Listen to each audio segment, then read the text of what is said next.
একমাত্র নামাজ যাবতীয় অশ্লীলতা, অসভ্যতা, বেহায়াপনা, অপরাধ থেকে বিরত রাখে।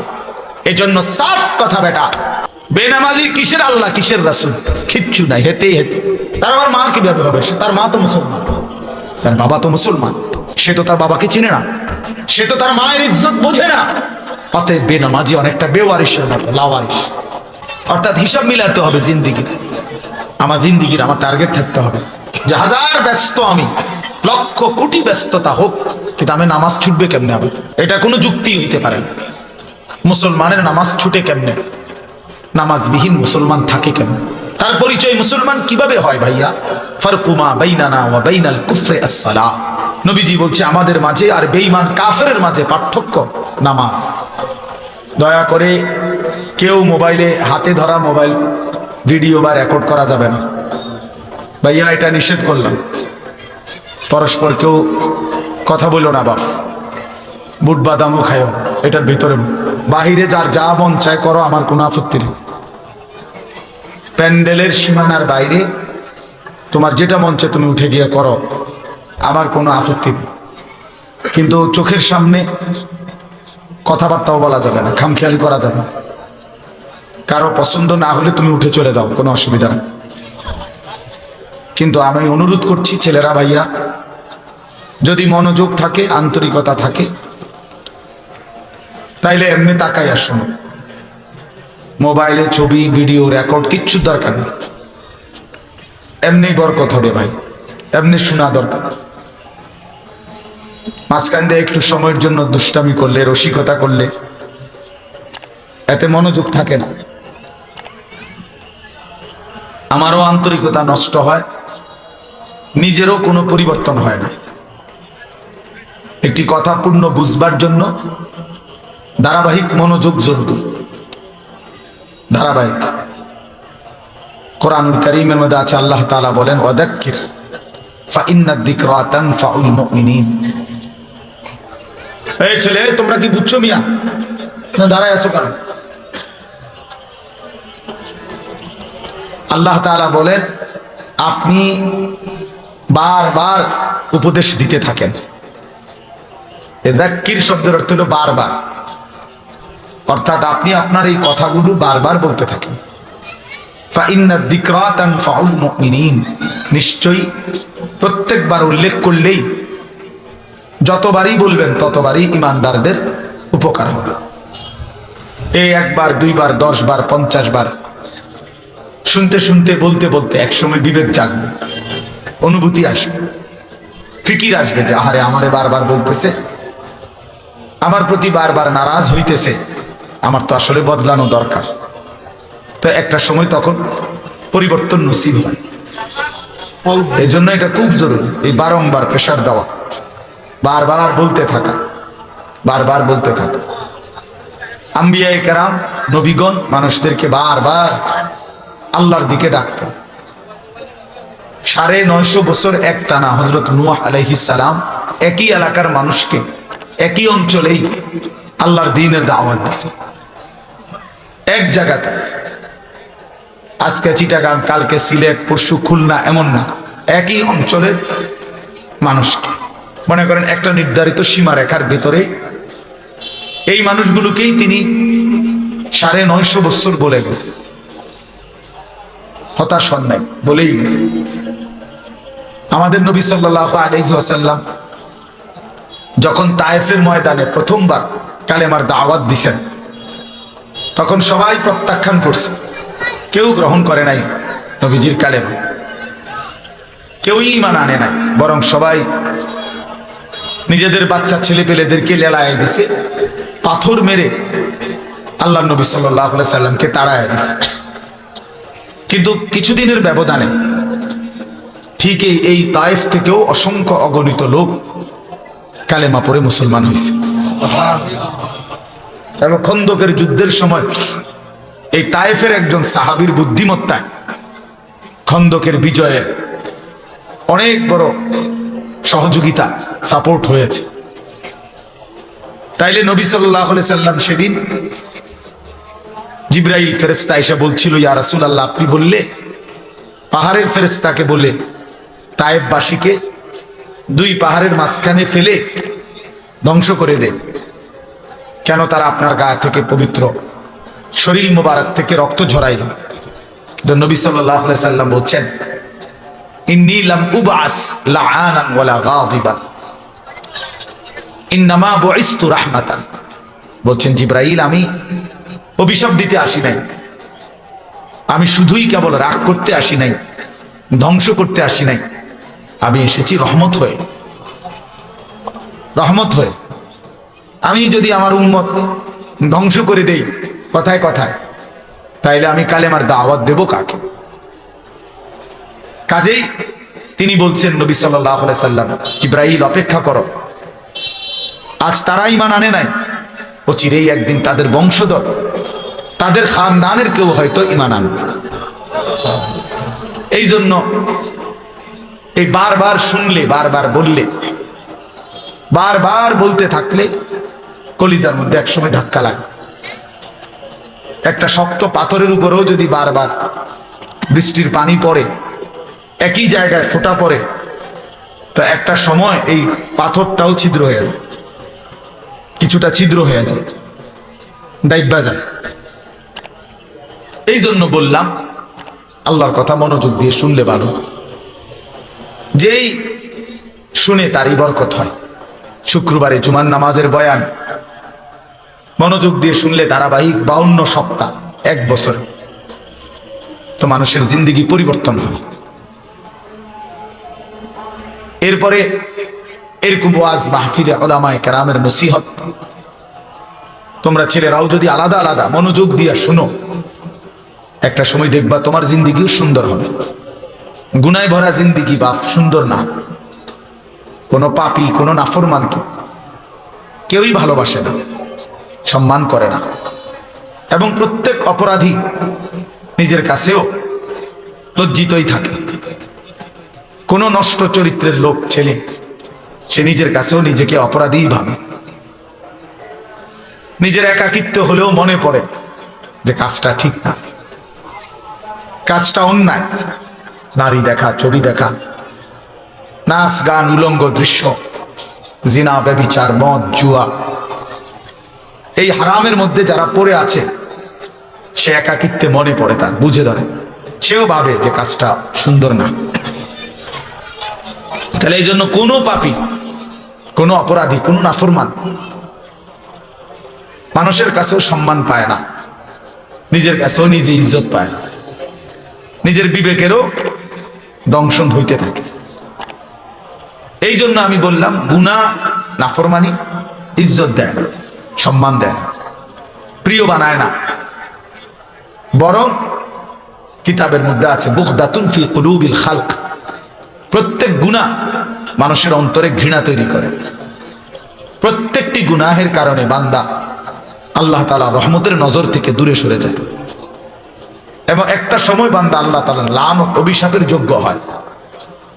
ফলে তখন আল্লাহ যখন কারো উপরে লানত বর্ষণ করে, তো গোটা সৃষ্টি তাকে ঘৃণা করে।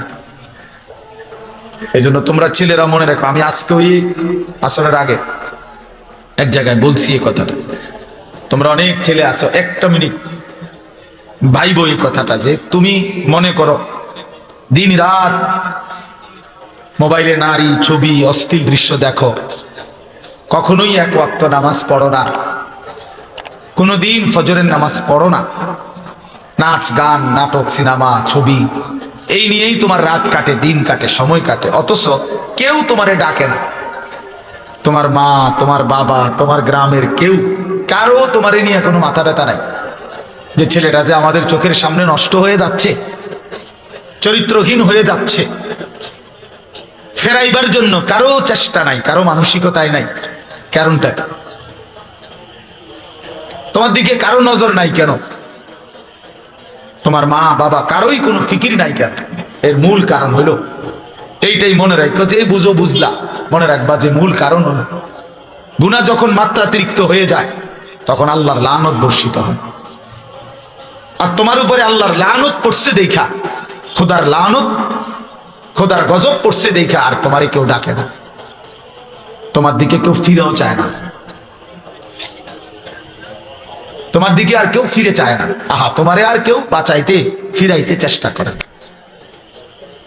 এইটা হলো লানত অভিশাপের বহিঃপ্রকাশ। নুওয়াল্লিহি মা তাওয়াল্লা ওয়া নুসলিহি জাহান্নাম ওয়া সাআত মাসীরা।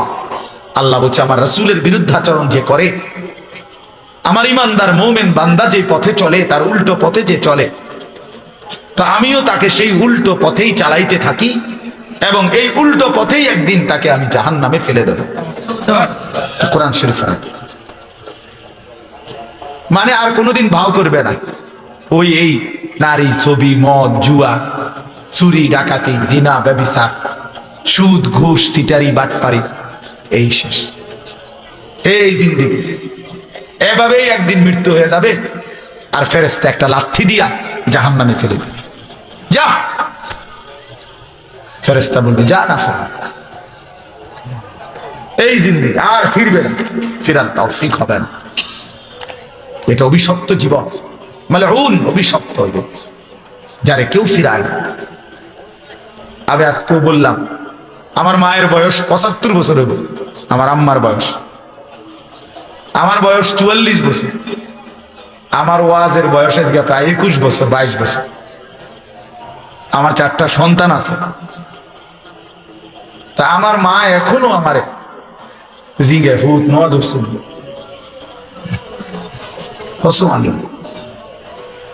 এখনো জিজ্ঞাসা করে না ফুত নামাজ ধরছিল, এখনো মা জিজ্ঞাসা ফুত চাইও মানুষের মা ফিরে যাইয়া টাকা পয়সা লইয়া কারোর লগে ঝামেলা করো না।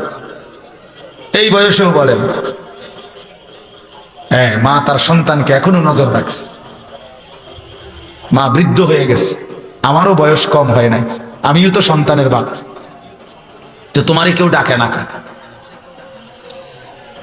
তোমার প্রতিদিন ফজরের নামাজ ছুটে যাচ্ছে, তোমার মাও ডাকে না, বাবাও ডাকে না, কারণ তোমার উপরে খোদার লানত পড়ছে।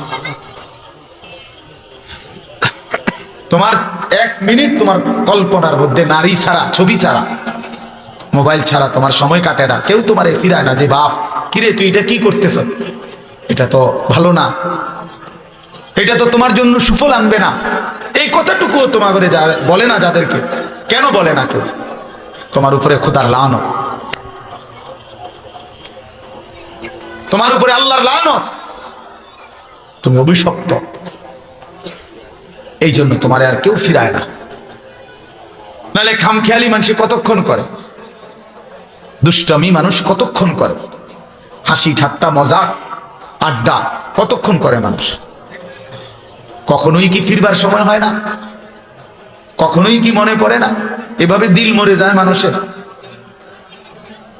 কোনোদিনই নামাজ পড়বে না। এইভাবে মানুষের অন্তর মুসলমানের মরে যায়।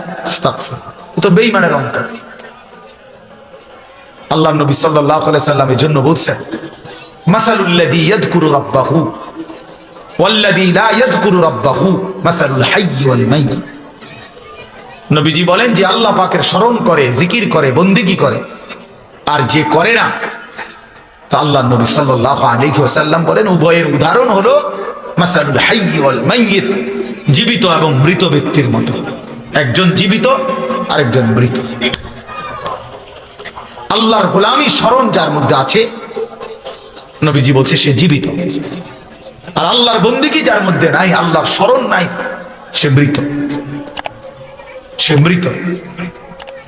আল্লাহ নবী সাল্লাল্লাহু আলাইহি সাল্লাম বলেন, ইন্নাল্লাযী লাইসা ফি জাওফিহি শাইউম মিনাল কুরআন কাল বাইতিল খারিব। নিশ্চয়ই যার অন্তরের মধ্যে কিছু পরিমাণ কোরআনের জ্ঞান, কোরআন নাই, 10টা সূরাও পারে না, 5টা সূরাও পারে না, আল্লাহর কোরআনের কোনো ফিকিরে তার দিলের মধ্যে নাই, আল্লাহর নবী বলছেন ওই অন্তর হলো কাল বাইতিল খারিব, আলগা বাড়ি, সারা বাড়ির মতো।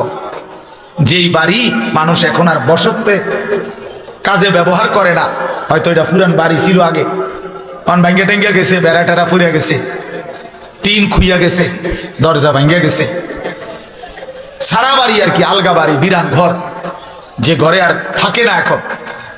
ফলে ওই ঘরে এখন কি থাকে? ওই ঘরে এখন কুত্তা থাকে, বিড়াল থাকে, সাপ থাকে, কেঁচো থাকে, এই সমস্ত প্রাণী থাকে, কুকুর বিড়াল থাকে, সাপ বিচ্ছু থাকে, এগুলো থাকে।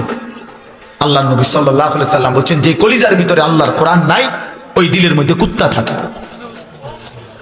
ওই দিলের মধ্যে শূকর থাকে, ওই দিলের মধ্যে বিড়াল থাকে, ওই দিলের মধ্যে সাপ থাকে, বিচ্ছু থাকে, মানুষ থাকে। ওটা সারা বাড়ি, ওটা আলগা বিরান ঘর, ওটা মরুভূমি, ওটা মরিচিকা, ওটা হাহাকার।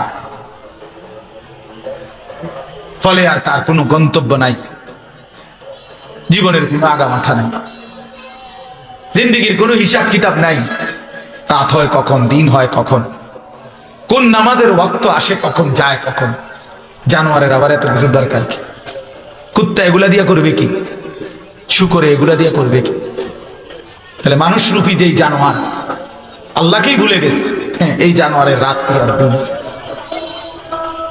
এই জানোয়ারের শুক্রবার কি আর শনিবার কি, এই হাইওয়ানের আবার জীবন কি? সারাক্ষণ একই রকম, সব দিন বরাবর, সব মাস বরাবর। আমরা হিসাব করি আলহামদুলিল্লাহ। আমার বয়ান এখানে, আমরা হিসাব করি, মাহফিল দেরি হোক, কিন্তু ঠিকই আমরা মাগরিবের নামাজ মসজিদে কংসনগর জামাতের সাথেই পড়ছি, তারপরে আসছি। অর্থাৎ হিসাব মিলাতে হবে জিন্দিগির। আমার জিন্দিগির আমার টার্গেট থাকতে হবে যে হাজার ব্যস্ত আমি, লক্ষ কোটি ব্যস্ততা হোক, কিন্তু আমি নামাজ ছুটবে কেমনে হবে? এটা কোনো যুক্তি হইতে পারে না। মুসলমানের নামাজ ছুটে কেমনে? নামাজবিহীন মুসলমান থাকে কেমনে? তার পরিচয় মুসলমান কিভাবে হয় ভাইয়া? ফারকুমা বাইনানা ওয়া বাইনাল কুফরি আস-সালাহ। নবীজি বলছে, আমাদের মাঝে আর বেঈমান কাফেরের মাঝে পার্থক্য নামাজ। আল্লাহ নবী সাল্লাল্লাহু আলাইহি ওয়াসাল্লাম বলেন, মান তারাকা সালাতাম মুতাআম্মিদান ফাকাদ কাফারা। যে ইচ্ছে করে নামাজ ছেড়ে দিল, সে যেন বেঈমান হয়ে গেল। ফাকাদ কাফারা, সে কুফরি করল। স্পষ্ট হাদিস। আল্লাহ নবী সাল্লাল্লাহু আলাইহি ওয়াসাল্লাম বলেন, আস-সালাতু ইমাদুদ্দিন। নামাজ হচ্ছে দ্বীনের খুঁটি। মান আকামাহা ফাকাদ আকামাদ-দ্বীন। যে নামাজ জারি রাখলো, সে যেন তার পুরা দ্বীন চালু রাখলো। সুবহানাল্লাহ। ওমান হাদামাহা ফাকাদ হাদামাদ-দ্বীন। যে নামাজ নষ্ট করে দিল, সে তার পুরা দ্বীন নষ্ট করে দিল। আল্লাহ কোরআনে বলছে, ইন্নাস সালাতা তানহা আনিল ফাহশাই ওয়াল মুনকার। নিশ্চয়ই একমাত্র নামাজ যাবতীয় অশ্লীলতা, অসভ্যতা, বেহায়াপনা, অপরাধ থেকে বিরত রাখে। এজন্য সাফ কথা বেটা, কোন বেনামাজি ভদ্র হইতে পারে না। বেনামাজি মানে অসভ্য বেটা, বেনামাজি মানে কুত্তার জিন্দেগি, কুত্তার জিন্দেগি।